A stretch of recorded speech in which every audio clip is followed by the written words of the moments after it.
Chapter 2, Financial Statements and Cash Flow. So, in this chapter, we have to discuss different financial statements like balance sheet, income statement, and then the cash flow statements, which are operating cash flows, financing cash flows, and investing cash flows. Okay, so थोड़ी सी आप लोग जो हैं वो already you people have some background of these things, basic idea. So we will just go into a review, into a short and specific review, and we will see how these things work, how these things are contents, what are the contents of these things, and how these contents interact with each other. So first of all, we'll start from the balance sheet.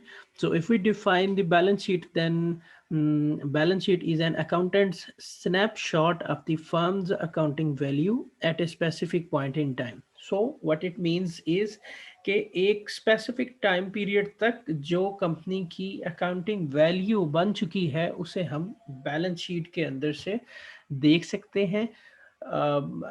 That is why balance sheet जो है वो होती है as on.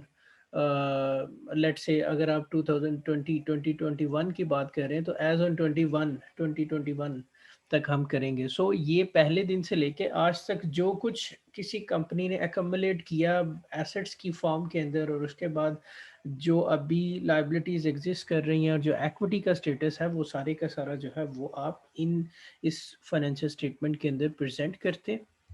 और अगर हम उसके contents की तरफ जाएं तो कंटेंट्स में बैलेंस शीट जो है उसमें assets is equal to liabilities plus stock holders equity. So balance sheet की लेफ्ट साइड जो है उसमें एसेट्स होते हैं नॉर्मली, और राइट साइड में लाइबिलिटीज प्लस इक्विटी. ये इस तरह से स्ट्रक्चर जो है वो बैलेंस शीट का है. नाउ ये practically we have an example of a company, US composite corporation. उसकी बैलेंस शीट आपके सामने एग्जिस्ट कर रही है.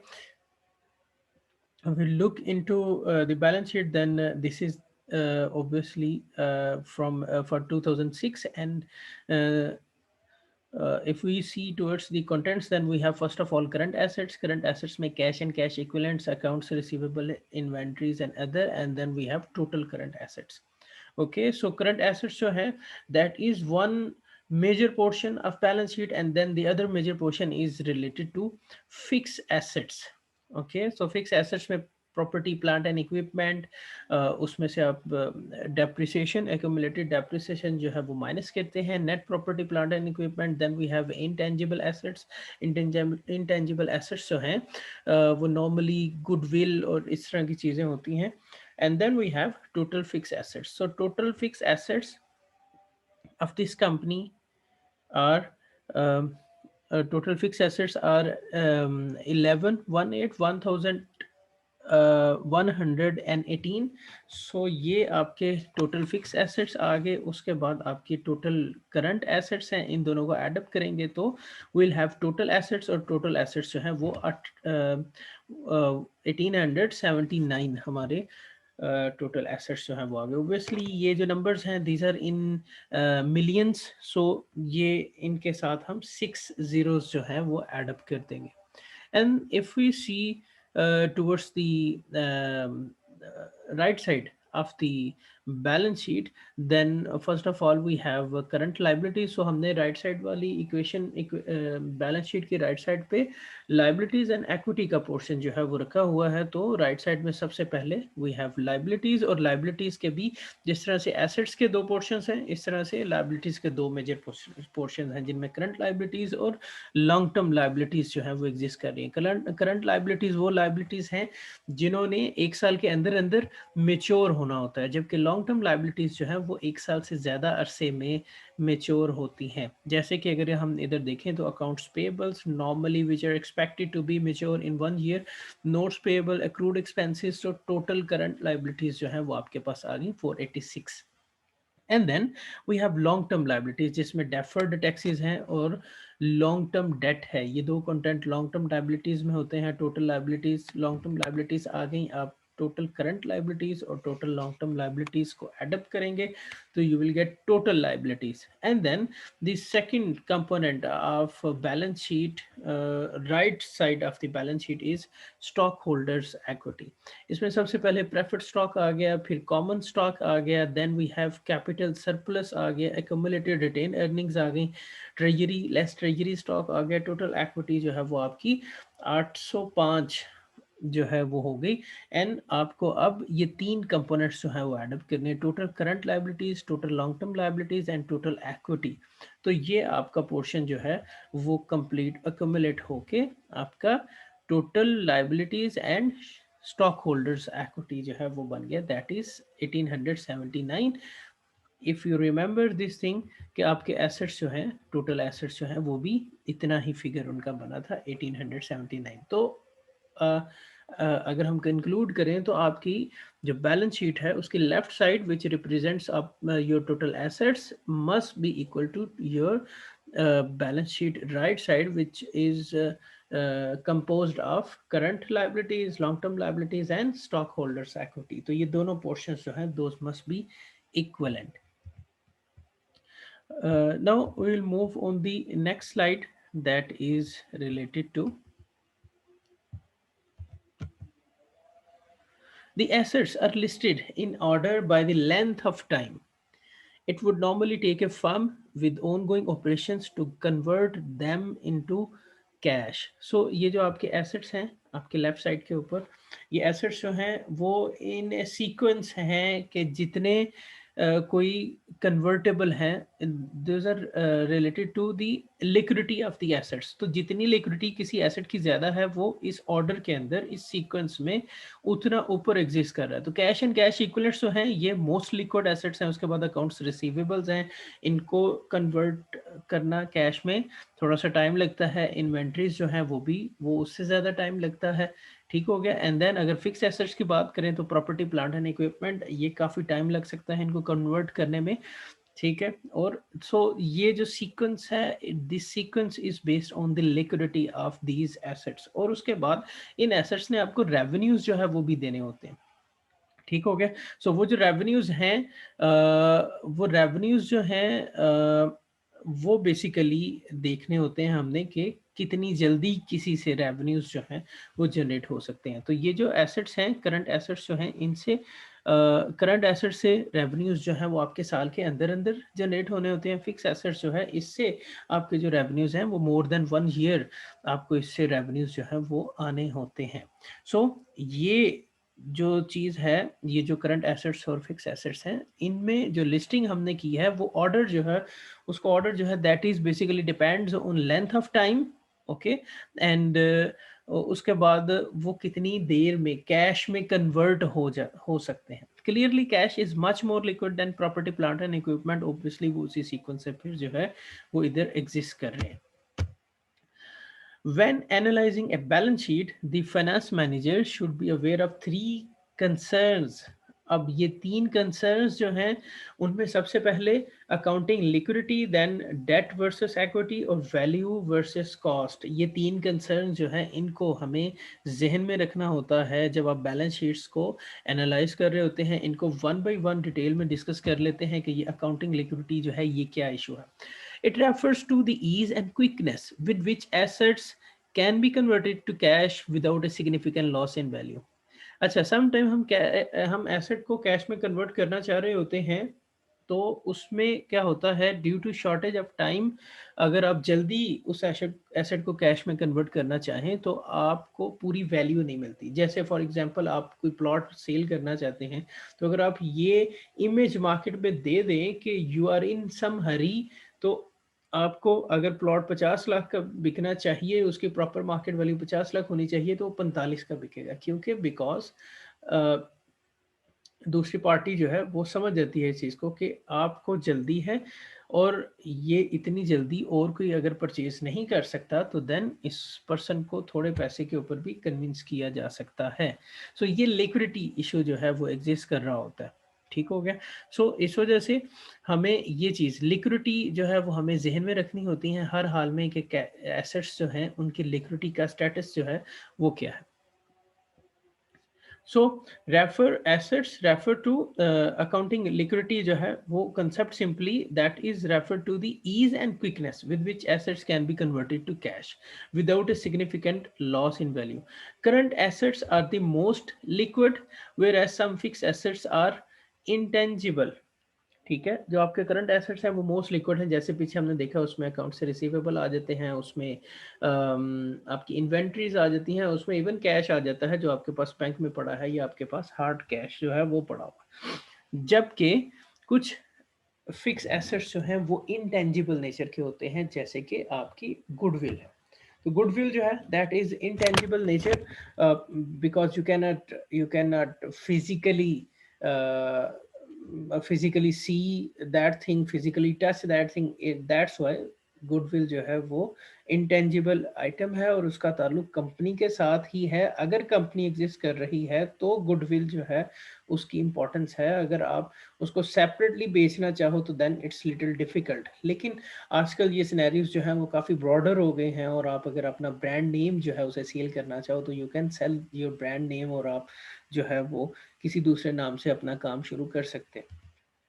The more liquid a firm's assets, the less likely the firm is to experience problems meeting short term obligations. So ये जितने ज़्यादा liquid assets होते हैं किसी फर्म के साथ, उतने ज़्यादा फर्म को उतने कम प्रॉब्लम फेस करने पड़ते हैं अपनी शॉर्ट टर्म ओब्लिगेशंस को पूरा करने के लिए। सो शॉर्ट टर्म ओब्लिगेशंस क्या हैं? क्या आपने अकाउंट्स पेएबल जो हैं उनको मैनेज करना है, दूसरी तरफ आपने जो है वो अपनी जो करंट लाइबिलिटीज़ हैं, जो इंटरेस्ट पे करना है इस साल आपने अपने लोन्स का, वो आपकी शॉर्ट टर्म ओब्लिगेशन है, उसको आपने मैनेज करना है। सो आपके करंट एसेट्स जितना अच्छा रेवेन्यू जनरेट कर लेंगे उतना आसानी से आप अपनी शॉर्ट टर्म ओब्लिगेशंस जो है उनको फुलफिल कर सकते हैं। Liquid assets frequently have low rates of return than fix assets. So आपके लिक्विड एसेट्स जो हैं वो ओब्वियसली उनका रेट ऑफ रिटर्न जो है वो कम होता है as compare to fix assets, क्योंकि इन्होंने शॉर्ट रन के अंदर जो है वो आपने इनको यूज़ करना होता है। तो ये तो बेसिक इन्वेस्टमेंट का प्रिंसिपल भी है कि आप ज़्यादा लंबे अरसे के लिए कोई इन्वेस्टमेंट करेंगे, आप 10 साल का बॉन्ड परचेज करेंगे तो उसके ऊपर रेट ऑफ रिटर्न ज़्यादा होगा। आप 1 साल के लिए कोई बॉन्ड परचेज करेंगे, 1 साल की इन्वेस्टमेंट करेंगे तो उसका रिटर्न जो है वो कम होगा। It's like fix deposit. Fix deposit 15 साल के लिए कर लें तो बैंक आपको ज़्यादा उसके ऊपर इंटरेस्ट पे करेगा, और अगर आप फिक्स डिपॉजिट जो है वो 1 साल के लिए करते हैं एज कम्पेयर टू 10-15 ईयर्स, तो आपका इंटरेस्ट रेट जो है, जो रिटर्न जो है वो कम पे किया जाएगा। यही सिनेरियो इधर अप्लाई होता है कि आपके एसेट्स जितने ज़्यादा लिक्विड हैं, ठीक है, उतना रेट ऑफ रिटर्न जो है वो उनके ऊपर कम होगा। So the first concern था accounting liquidity, and that was related to convertibility of your assets into the cash. तो इस point of view से हमने अपने assets की quality जो है उसे assess करना होता है। Then we have debt versus equity. Creditors generally receive the first claim on the firm's cash flows. ठीक है, सो ये ऐसे ही है कि आपने एक पब्लिक लिमिटेड कंपनी है तो आपने इनकम स्टेटमेंट के अंदर भी इंटरेस्ट की अमाउंट पहले डिडक्ट करनी है, और उसके बाद आपकी टैक्स कट के जो नेट इनकम निकलेगी, नेट इनकम से आपने जो है वो डिविडेंड्स पे करने हैं जो कि एक्विटी होल्डर्स को जाने हैं। बट वो जो पेमेंट जानी है आपके क्रेडिटर्स को, वो आपकी नेट इनकम निकलने से पहले माइनस होती है, और उसके ऊपर फिर टैक्स जो है वो अप्लाई होता है। सो इस वजह से क्रेडिटर्स जो हैं उनका पहला क्लेम है फर्म्स के कैश फ्लोज के ऊपर। और ये इसी तरह ही है, जब आप अपनी शेयर्स जो है वो पब्लिक में इशू करते हैं तो आप उस वक्त किसी किस्म की कोई कमिटमेंट नहीं करते कि हम आपको कंफर्म डिविडेंड पे किया करेंगे। ये इस तरह की कोई कमिटमेंट शेयर होल्डर्स के साथ पब्लिकली नहीं की जाती, जबकि ये कमिटमेंट क्रेडिटर्स के साथ की जाती है कि आप हमें लोन दें और हम आपको डेट टाइम के मुताबिक जो है वो आपको इंटरेस्ट रेट जो तय हुआ होता है उसके मुताबिक हम आपको इंटरेस्ट पे करेंगे ऑन योर क्रेडिट। जितना आपने लोन दिया उसके ऊपर जो परसेंटेज तय हुई है और जो टाइम तय हुआ है उसके मुताबिक हम आपको पेमेंट्स करेंगे। तो ये कमिटमेंट्स हम क्रेडिटर्स के साथ करते हैं, बट शेयर होल्डर्स के साथ नहीं करते ये कमिटमेंट्स।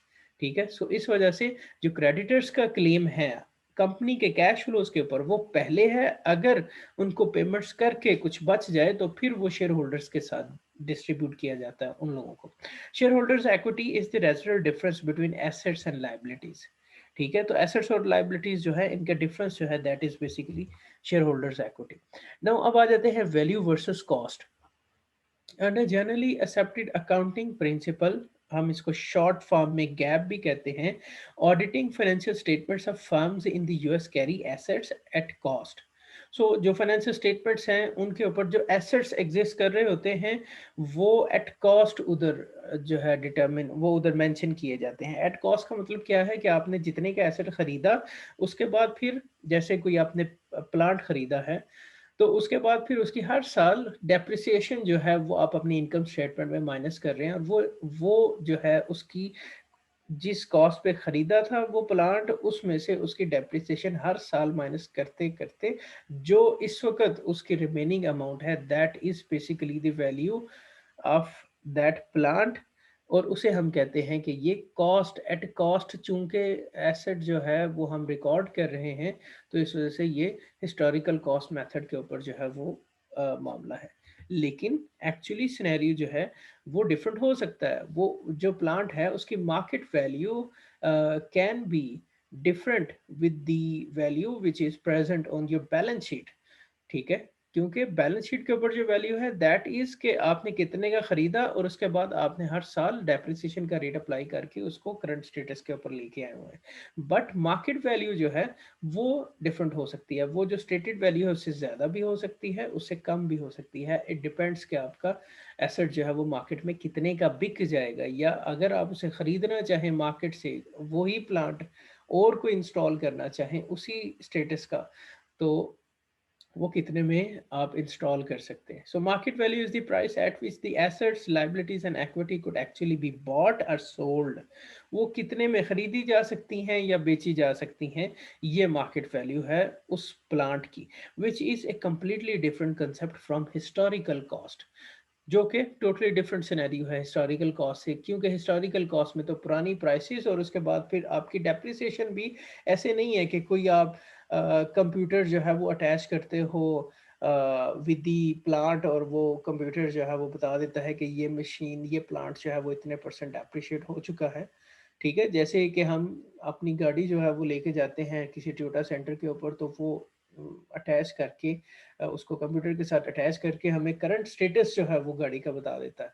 तो वो सिनेरियो नहीं होता इधर प्लांट्स के साथ या प्रॉपर्टी के साथ या इक्विपमेंट के साथ।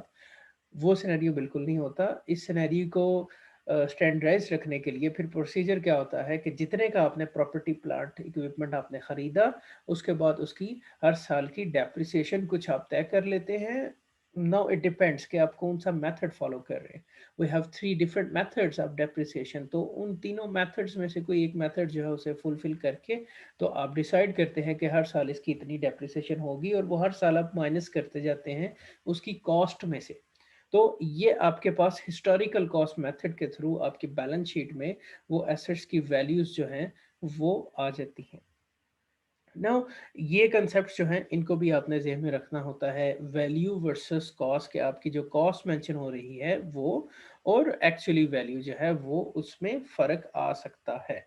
Now these were the three concerns जो कि पीछे मेंशन किए गए। जब आपने बैलेंस शीट को देखना है तो then you must have finance managers should be aware of these three concerns which are related to the convertibility of assets into cash, okay, and then debt versus equity, the status of debt in a company and the status of equity, and then the cost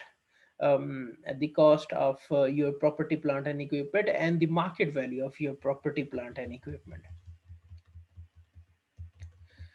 Now we will move towards the next financial statement. This was all for the balance sheet portion. A balance sheet financial statement, which is one important financial statement. The next important financial statement is income statement.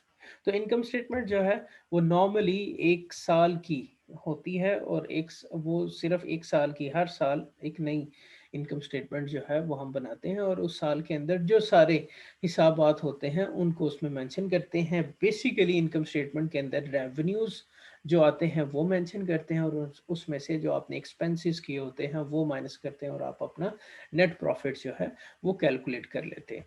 So income statement measures financial performance over specific period of time. So ये एक specific period of time के लिए आप company की financial performance जो है उसको income statement से मेजर कर रहे होते हैं. The accounting definition of income is, बड़ी सिंपल सी डेफिनेशन है, revenue minus expenses is equal to income. आपके पास जो सेल्स आपने की उसमें से जो आपका खर्चा हुआ उसको माइनस किया, तो आपके पास जो नंबर आया that would be your income. ठीक है, तो इनकम जो है उसको हम फिर डिफरेंट नाम दे लेते हैं, जैसे ग्रॉस इनकम है, नेट इनकम है. ठीक है, तो ये बेसिकली एक्सपेंसेस जो हैं वो अगर आपने सारे माइनस नहीं किए, डायरेक्ट एक्सपेंसेस माइनस किए हैं, तो वो ग्रॉस इनकम आ जाती है, और अगर आपने सारे एक्सपेंसेस डायरेक्ट इनडायरेक्ट माइनस कर ली हैं तो वो नेट इनकम आ जाती है. Now this is an example of income statement. Now this income statement is divided into different portions. So पहला portion जो है that is related to operations. The operations section of the income statement reports the firm's revenues and expenses from principal operations. Okay, so ये जो आपका first portion है जिसमें total operations, उसके बाद cost, total operating revenues, and then we will deduct cost of goods sold, and then selling and general administrative expenses, and then depreciation minus करेंगे, तो आपके पास जो रिमेनिंग अमाउंट बचेगी that is your operating income. So ये जो operating income है इसका ताल्लुक ऑपरेशंस के साथ है. The operations section of the income statement reports the firm's revenues and the expenses from principal operation. So जो बेसिक ऑपरेशंस, बेसिक एक्टिविटी एक फर्म परफॉर्म कर रही है, उससे जो रेवेन्यूज और एक्सपेंसेस हुए हैं, आप रेवेन्यूज जो जनरेट हुए हैं उनमें से एक्सपेंसेस जो आपने इनकर किए हैं वो माइनस करेंगे, तो then you will get operating income. And then the second component of this income statement is the non operating section. तो नॉन ऑपरेटिंग सेक्शन जो है उसमें अदर इनकम आ जाती है. कंपनी को सम टाइम जो है उसने कोई करेंसी उसके पास पड़ी हुई है, let's say there is a company जिसने एक्सपोर्ट्स की हैं और वो डॉलर्स जो है वो बाहर पड़े हैं, और मीनवाइल लोकल करेंसी जो है वो डेप्रिशिएट हो गई है, तो जब आप उन डॉलर्स को कन्वर्ट करोगे तो that would be your other income. Earnings before interest and taxes. So other income minus करके, अदर इनकम जो है वो एड अप करके, तो आप earning before interest and taxes आ जाएंगे. अब इसके ऊपर इंटरेस्ट एक्सपेंस, इस नंबर के ऊपर 219 के ऊपर आपके ऊपर जो टैक्स रेट अप्लाई हो रहा है वो अप्लाई करके you will get your interest expense, and then that would be, no no sorry, आपने जो इंटरेस्ट पे किया है वो माइनस करेंगे इस अमाउंट से, then you will get pre tax income. Now this is the portion जो कि नॉन ऑपरेटिंग सेक्शन से रेलिवेंट है प्री टैक्स इनकम तक का. सो अदर इनकम से प्री टैक्स इनकम जो है that is related to non operating section of the income statement which includes all financing cost such as interest expenses. ठीक है, तो फाइनेंसिंग कॉस्ट जो है वो बेसिकली इसका मेजर कंपोनेंट है. And then third component of your income statement is usually a separate section reports the amount of taxes levied on the income. So आपके पास ये प्री टैक्स इनकम जो है वो आ गई थी, इसके ऊपर आप जो भी टैक्स रेट आपके ऊपर एप्लीकेबल है वो अप्लाई करेंगे, एंड देन आप टैक्सेस को माइनस करेंगे अपनी प्री टैक्स इनकम से, विच वॉज 170, 84 जो है वो अंदर से माइनस किया, तो योर नेट इनकम इज 86. तो ये जो पोर्शन है इसका ताल्लुक जो है वो टैक्स कंपोनेंट के साथ है. And this is your net income.